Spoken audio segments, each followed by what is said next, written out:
No freedom no election, आखिर ये मुद्दा है क्या?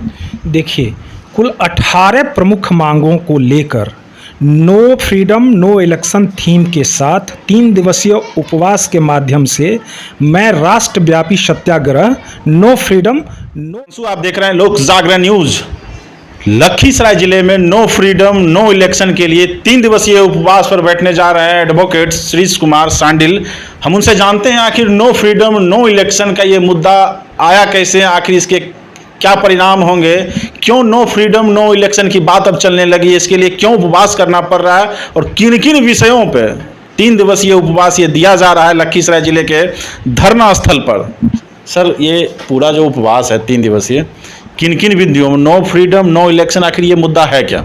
देखिए, कुल 18 प्रमुख मांगों को लेकर no freedom no election theme के साथ 3 दिवसीय उपवास के माध्यम से मैं राष्ट्रव्यापी सत्याग्रह नो फ्रीडम नो इलेक्शन की शुरुआत करने जा रहा हूं। 4 अक्टूबर 2023 को प्रातः 10 बजे से मेरा यह उपवास सह सत्याग्रह लखीसराय जिला मुख्यालय के धरना स्थल पर प्रारंभ होगा और 6 अक्टूबर 2023 के संध्या 4 बजे तक चलेगा। और इसका जो प्रमुख कारण है नो फ्रीडम नो इलेक्शन, तो जिन 18 प्रमुख मांगों को लेकर के मैं ये करने जा रहा हूं, उन 18 प्रमुख मांगों का सीधा संबंध उन कारणों से है जिस कारण की वजह से आज हम दावे के साथ यह कहते हैं कि भारत का आम नागरिक आज भी गुलामी के जंजीरों में बंधा हुआ है, गुलाम है, स्वतंत्र नहीं हो पाया। इसलिए हम ये कह रहे हैं कि जब तक भारत के नागरिक स्वतंत्र नहीं हो जाते हैं तब तक इस देश में चुनाव और चुनाव कराना दोनों बेमानी है। आज़ाद तो है देश, 47 में आज़ाद हुई, लोग इलेक्ट हो रहे हैं, लोग सेलेक्ट हो रहे हैं और जनता वोट भी डाल रही, तो लोकतंत्र चल रहा है अच्छे से इसमें, लेकिन आज़ादी अब कहाँ नहीं मिल रही। यही चीज तो मैं समझाना चाह रहा हूं कि कैसे हम ये कहते हैं दावे के साथ कि भारत की आम जनता आज भी गुलाम है। उन 18 प्रमुख मांगों के माध्यम से मैं जनता को समझाने का प्रयास कर रहा हूं।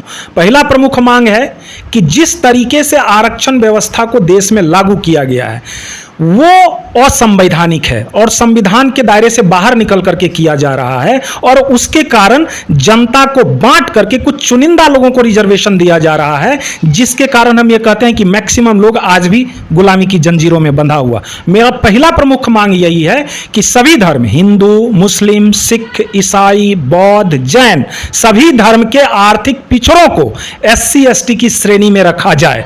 चूंकि सभी धर्म का आर्थिक पिछड़ा ही जो है वो SC ST का असली वारिस और हकदार है और इन्हीं को इसमें रखा जाना चाहिए। लेकिन यहां क्या हो रहा है, संविधान के दायरे से बाहर निकल करके पूरी की पूरी जाति को रखा जाता है, चाहे उस जाति में शैक्षणिक, सामाजिक, आर्थिक और राजनीतिक रूप से पूर्णतः सबल, संपन्न और मजबूत लोग ही क्यों ना हो, वो SC ST की श्रेणी में होगा। तो जहां इतने मजबूत और सबल लोग SC ST की श्रेणी में होंगे, वहां उसी जात के कमजोर लोग कभी उसका लाभ नहीं ले पाया। तो यहां गुलामी की जंजीर भारत की आम जनता पर बंधा हुआ। दूसरा है कि हम भारत, दूसरे प्रमुख मांग के माध्यम से हम लोगों को यह समझाना चाह रहे हैं कि आप कैसे गुलाम हैं। तो हमारा दूसरा प्रमुख मांग है कि देश की सरकार 126वां संविधान संशोधन को अविलंब निरस्त करे। हम तो यह कह रहे हैं कि इसी विशेष सत्र में निरस्त करे। चूंकि 126वां संविधान संशोधन के माध्यम से संविधान का जो संशोधन किया गया है उसके कारण संविधान के अनुच्छेद 334 में 7 बार संशोधन किया गया। किसी भी संविधान के अनुच्छेद में 1 बार संशोधन हो सकता है, 2 बार संशोधन हो सकता है, 7 बार लगातार संशोधन होने का क्या मतलब है? उसका मात्र एक ही मतलब है कि इस अनुच्छेद में 7 बार संशोधन करने की वजह से एक तरफ जहां 131 लोकसभा का सीट और 1225 विधानसभा का सीट एक बार पुनः चंद सबल, संपन्न और मजबूत परिवार के लोगों के लिए आरक्षित हो गया है, वहीं दूसरी तरफ सभी धर्म और जाति के 25 करोड़ आर्थिक पिछड़ा मतदाता एक बार फिर गुलामी की जंजीरों में बंध गया है, गुलामी का शिकार हो गया। भारत में कुल 90 करोड़ मतदाता है और भारत की संविधान कहती है कि एक भी मतदाता अगर गुलाम है, गुलामी की जंजीर में बंधा हुआ है, तो देश में चुनाव नहीं हो सकता। यहां 25 करोड़ मतदाताओं के ऊपर यह निर्णय थोप दिया गया है कि इसी चंद सबल, संपन्न और मजबूत परिवार के लोग चुनाव में खड़ा होंगे तो आपको इसी को मतदान करना है। आप अपने इच्छा अनुरूप स्वतंत्र रूप से अपने जनप्रतिनिधि को नहीं चुन सकते हैं। तो 25 करोड़ मतदाता 90 करोड़ की मतदाता में गुलाम है, तो क्या कह सकते हैं कि हम भारत का आम आदमी स्वतंत्र है? नहीं स्वतंत्र है, गुलाम है। तीसरा है तीसरा है, हम देश की सरकार से यह मांग कर रहे हैं कि देश में शिक्षित बेरोजगार युवाओं को की संख्या 13 करोड़ है। तो शिक्षित बेरोजगार युवाओं को रोजगार गारंटी कानून बनाकर रोजगार देने का काम करे सरकार। चूंकि अशिक्षित बेरोजगार युवाओं के लिए आप जिस तरीके से मनरेगा लागू किए हुए, वैसे शिक्षित बेरोजगारों के लिए भी कुछ कीजिएगा कि नहीं कीजिएगा। और 13 करोड़ संख्या मामूली तो है नहीं। अगर ये 13 करोड़ संख्या बेरोजगार बैठा रहेगा तो देश में कितनी बड़े विध्वंस की बात हो सकती है। अच्छा, मनरेगा जो योजना है स्किल्ड लेबरों के लिए, अनस्किल्ड लेबर के लिए, इसी तरह से युवाओं जो पढ़े लिखे बेरोजगार उनके लिए भी कोई योजना सरकार लाए। रोजगार गारंटी कानून बना करके पढ़े लिखे 13 करोड़ जो शिक्षित बेरोजगार हैं पूरे देश में, उसमें देश और सभी प्रदेश की सरकार इन युवाओं के लिए रोजगार मुहैया कराए। लाख 2 लाख की बात करके 13 करोड़ का समाधान नहीं किया जा सकता। और ये 13 करोड़ युवा जो है, शिक्षित बेरोजगार युवाओं की जो फौज है, वो मामूली नहीं है। इसके लिए समुचित व्यवस्था की जानी चाहिए। चौथा हमारा प्रमुख मांग है, जिसके माध्यम से हम कहते हैं कि हमारे देश के लोग गुलामी की जंजीर में बंधे हुए हैं और फिर बंधने जा रहे हैं। अभी देश की हम सरकार से ये मांग कर रहे हैं कि भूमि सुधार अधिनियम की भांति ही देश में पूंजी सुधार अधिनियम कानून को लाइए। क्यों कह रहे हैं ऐसा? हम इसलिए ऐसा कह रहे हैं कि वर्तमान समय में देश की 85% पूंजी पर, देश की 85%, हाँ, देश की 85% पूंजी पर मात्र 11% सबसे अमीर पूंजीपतियों, भ्रष्टाचारियों, माफियाओं और भ्रष्ट राजनेताओं का कब्जा हो गया। अब आप ये सहजता से कल्पना कर सकते हैं कि देश के 85% पूंजी पर अगर मात्र 11% सबसे अमीर पूंजीपतियों, भ्रष्टाचारियों, माफियाओं और भ्रष्ट राजनेताओं का कब्जा हो जाएगा तो इस देश का आम नागरिक क्या स्वतंत्र रह पाएगा? उसके पास क्या पैसे होंगे? इसलिए हम कह रहे हैं कि देश की ये चौथा प्रमुख मांग के माध्यम से हम सरकार से मांग कर रहे हैं, पूंजी सुधार अधिनियम को भूमि सुधार अधिनियम की भांति ही लागू कीजिए। और पांचवा प्रमुख मांग है कि हम भारत की सरकार से कह रहे हैं कि भारत की सरकार police act, IPC Indian penal code, CRPC दंड प्रक्रिया संहिता, साक्ष्य अधिनियम सहित उन तमाम कानूनों को संशोधित करके उसका भारतीयकरण करे। चूंकि ये कानून जो है अंग्रेजी शासनकाल में अंग्रेजों के लिए भारतीयों पर शासन करने के लिए बनाया गया था और उनको गुलाम बनाए रखने के लिए बनाया गया था। आज हम एक तरफ स्वतंत्रता कि अमृत महोत्सव को मना रहे हैं और दूसरी तरफ भारत में वही सभी कानून लागू हैं जिनको अंग्रेजों ने भारतीयों पर शासन करने के लिए और भारतीयों को गुलाम बनाए रखने के लिए बनाया था। अब यहां से आप सहजता से यह कल्पना कर सकते हैं कि हम कहां तक स्वतंत्र हैं और हमारी स्वतंत्रता कहां तक, हमारा देश जो है कहां तक स्वतंत्रता की प्राप्ति की है। पांचवा प्रमुख मांग है, हम भारत की सरकार से और देश की सरकार से यह मांग कर रहे हैं कि हिंदी को भारत की राष्ट्रभाषा घोषित किया जाए और इसके साथ ही हिंदी को राजकाज और न्यायपालिका की भाषा बनाया जाए। क्यों? अभी तो अंग्रेजी है, अभी तो अंग्रेजी है न्यायपालिका की भाषा। और क्यों कह रहे हैं ऐसा? इसलिए कह रहे हैं कि हिंदी और स्थानीय भाषा देश में सबसे ज्यादा पढ़ी लिखी व बोली जाने वाली मातृभाषा के साथ साथ सभी धर्म और जाति के आर्थिक पिछड़ों, शोषितों और वंचितों की मूल भाषा है। वैसे भी संविधान के अनुच्छेद 343 में स्पष्ट रूप से कहा गया है कि अंग्रेजी भाषा का प्रयोग संविधान के लागू होने के पश्चात 15 वर्षों तक ही किया जाएगा। इसके अलावा आप विधि के छात्र भी रहे हैं, विधि की डिग्री भी आप लिए हुए हैं। जब उसको आप पढ़ते हैं तो एक लाइन में सीधा सा कहता है कि भारत की विधि यह उपधारणा करती है कि भारत के सभी नागरिक भारत में लागू सभी कानून को जानते हैं और विधि से संबंधित किसी भी प्रकार की वो भूल करते हैं तो विधि संबंधी भूल माफी योग्य नहीं होगा। और भारत के 95% लोग अंग्रेजी नहीं जानते हैं, हिंदी जानते हैं या स्थानीय भाषा जानते हैं। जब वो विधि को जानेंगे ही नहीं तो विधि संबंधी भूल करेंगे ही, और विधि संबंधी भूल जब करेंगे तो उनको सजा होगा, जेल होगा। यानी क्या हुआ? हम गुलामी के जंजीरों में आज भी बंधे हुए हैं। हमारे लिए जो कानून है वो अंग्रेजी में है और संविधान कहती है कि हम कानून को जानते हैं, इसलिए हमको अपराध नहीं करना और हम जान नहीं रहे तो विधि संबंधी भूल करेंगे और अपराधी घोषित होंगे, जेल चले जाएंगे। तो हम स्वतंत्र हैं? नहीं है। तो भारत की सरकार हिंदी को राष्ट्रभाषा घोषित करके हिंदी और स्थानीय भाषा को राजकार और न्यायपालिका की भाषा बनाए। हमारा पांचवा, इसी तरीके से 18 प्रमुख मांग है, उसमें कुछ और मांग है जिसको मैं रख देता हूं।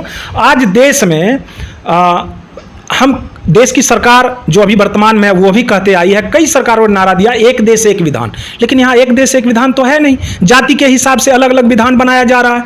तो हम सरकार से ये मांग कर रहे हैं, जिस तरीके से आप SC/ST एक्ट बनाए हैं उसी तरीके से सभी धर्म, हिंदू, मुस्लिम, सिख, ईसाई, बौद्ध, जैन के OBC और जनरल समुदाय के लोगों के लिए भी अलग से OBC और जनरल एक्ट बनाइए।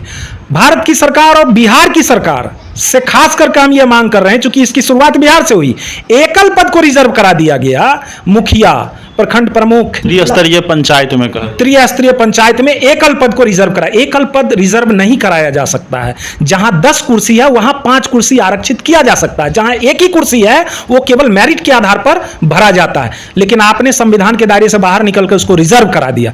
तो हमारा यह मांग है कि जब करा ही दिए SC/ST समुदाय के लिए रिजर्व, तो एकल पद है प्रधानमंत्री का, मुख्यमंत्री का, राज्यपाल का, विधान मंडल के अध्यक्षों का, आप इसको भी SC/ST के लिए आरक्षित कराइए। और इस मांग को लेकर भी हम उपवास पर बैठने जा रहे हैं। हमारा एक और प्रमुख मांग है, 2-3 और प्रमुख मांग है जो मैं आपको बता देता हूं, सब तो नहीं बता पाऊंगा, उसको मैं बता देता हूं कि भारत के लोकतंत्र के 2 प्रमुख स्तंभ हैं, न्यायपालिका और मीडिया। न्यायपालिका के प्रमुख स्तंभ जो होते हैं वो होते हैं अधिवक्ता ऑफिसर ऑफ कोर्ट होता है, और मीडिया का जो प्रमुख स्तंभ होता है वो पत्रकार होते हैं। आज दोनों लोकतंत्र के सुरक्षा प्रहरी के तौर पर जाने जाते हैं और ये दोनों आज सुरक्षित नहीं है। हमारा सरकार से मांग है कि अधिवक्ता संरक्षण अधिनियम लाकर और पत्रकार सुरक्षा अधिनियम लाकर के लोकतंत्र के इन दोनों प्रहरियों को सुरक्षित कीजिए।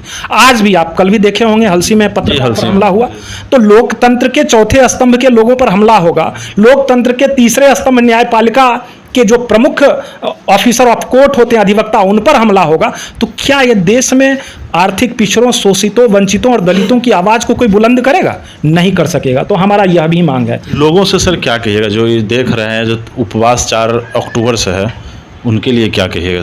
उनके लिए तो मैं यही कह रहा हूं कि भाई मैं नो फ्रीडम नो इलेक्शन के माध्यम से सभी धर्म के आर्थिक पिछड़ों, शोषितों, वंचितों और दलितों के साथ साथ आम जन की लड़ाई लड़ रहा हूं, उनकी स्वतंत्रता की लड़ाई लड़ रहा हूं। मेरा अपील उनसे है कि आप ज़्यादा से ज़्यादा संख्या में उठ करके 4 अक्टूबर 2023 को प्रातः 10 बजे जिला मुख्यालय के धरना स्थल पर आइए और 6 अक्टूबर 2023 के संध्या 4 बजे तक मेरे साथ बैठिए। आप भले उपवास ना कीजिए, उपवास मैं करूंगा, आप कम से कम मेरा साथ और सहयोग दीजिए, तभी ये लड़ाई बुलंद होगी। और 18 प्रमुख मांग है, सबकी चर्चा तो एक बार की कर पाना मुश्किल है, तो बारी बारी से हम आपके साथ उनकी चर्चा करेंगे। और आपके माध्यम से लोगों से निवेदन करता हूं कि भाई आप उस उपवास के कार्यक्रम में, सत्याग्रह के कार्यक्रम में शामिल होइए। देख रहे थे नो फ्रीडम नो इलेक्शन, यानी आप पूरे विषय वस्तु को समझ गए कि इसमें युवाओं का मांग है, और जिस तरीके से सीटों को, लोकसभा और विधानसभा के सीटों को रिजर्व कर एक ही कैंडिडेट, एक ही विशेष समुदाय से कैंडिडेट आने के बाद लोग को वोट देने की मजबूरी है। शायद उसी को कहा जाता है कि 25 करोड़ मतदाता शायद पूरी तरीके से एक समुदाय से भी आता तो मैं मान लेता, कुछ चंद सबल संपन्न और मजबूत परिवार के ही लोग आ रहे हैं। जी जी, समुदाय विशेष से तो आ ही नहीं रहे हैं। तो 131 लोकसभा का सीट, 1225 विधानसभा का सीट चंद सबल संपन्न और मजबूत परिवार के लोगों तक ही सीमित हो गया, और यह गलत है। और इसके कारण 25 करोड़ मतदाता गुलामी का शिकार है, स्वतंत्र नहीं है। तो इस देश में चुनाव नहीं होना चाहिए। भारत की संविधान कहता है कि एक भी मतदाता अगर गुलाम है तो चुनाव नहीं होगा। 90 करोड़ कुल मतदाता है, 25 करोड़ गुलाम है, तो चुनाव होना चाहिए क्या? और चुनाव क्या सही में सत्य है क्या, सही है क्या, आप बताइए। देख रहे थे श्रीश कुमार सांडिल थे। 4 अक्टूबर से उपवास करेंगे लखीसराय जिला के धरना स्थल पर। 3 दिवसीय उपवास है। अगर आप भी इस विषय वस्तु और इस मुद्दे के साथ देश में बदलाव चाहते हैं तो जुड़ें और इस मुहिम को आगे बढ़ाएं। तब तक जुड़े रहें लोक जागरण न्यूज के साथ। धन्यवाद।